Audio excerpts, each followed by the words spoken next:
Assalamualaikum murid-murid. Apa khabar? Bersama saya Cikgu Wahidah. Pada minggu ini, kita akan mempelajari mengenai proses pencernaan. Kita juga akan mengetahui apakah perbuatan yang boleh mengganggu proses pencernaan. Sedapnya. Macam mana biskut yang keras ini boleh lembut dan dapat saya telan? Tahukah kamu, makanan yang dimakan akan dihancurkan oleh gigi, lidah dan air liur menjadi cebisan yang lebih kecil supaya lembut dan mudah ditelan. Mari kita lihat apakah yang akan berlaku selepas makanan ini dihancurkan. Selepas makanan dihancurkan di dalam mulut, makanan akan melalui beberapa bahagian badan. Bermula dari mulut, seterusnya akan melalui esofagus dan perut.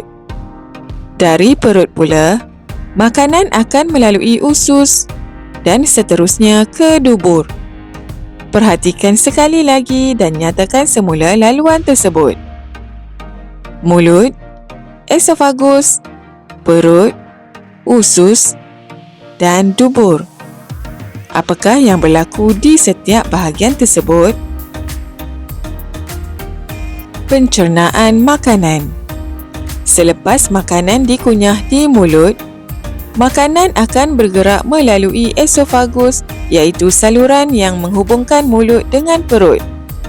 Otot-otot esofagus menolak makanan ke bawah menuju ke perut. Di dalam perut, makanan digaul dan dicampur dengan jus pencernaan. Makanan menjadi lebih kecil dan lembut. Selepas itu, makanan bergerak ke usus kecil. Di sinilah nutrien penting seperti vitamin, mineral dan tenaga diserap ke dalam darah untuk digunakan oleh badan.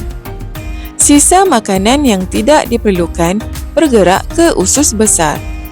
Di usus besar, air diserap daripada sisa makanan. Sisa ini menjadi semakin pejal.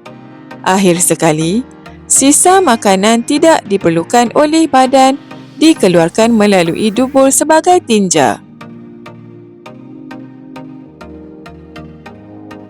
Jadi, pencernaan ialah proses menghancurkan makanan menjadi cebisan yang lebih kecil supaya nutrien daripadanya boleh diserap semasa melalui urutan aliran makanan di dalam badan.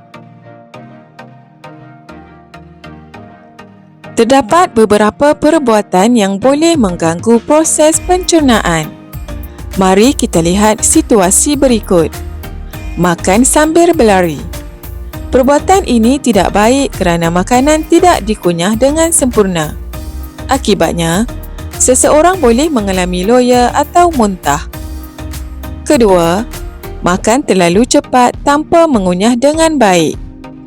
Kesannya, seseorang boleh tercekik atau tersedak kerana makanan besar dan tidak hancur boleh menyebabkan saluran makanan terganggu. Ketiga, bercakap semasa makan. Apabila bercakap sambil mengunyah, makanan boleh masuk ke saluran yang salah. Akibatnya, seseorang boleh tercekik dan mengalami kesukaran bernafas. Amalkan tabiat makan yang baik supaya sistem pencernaan kita sentiasa sihat dan berfungsi dengan baik.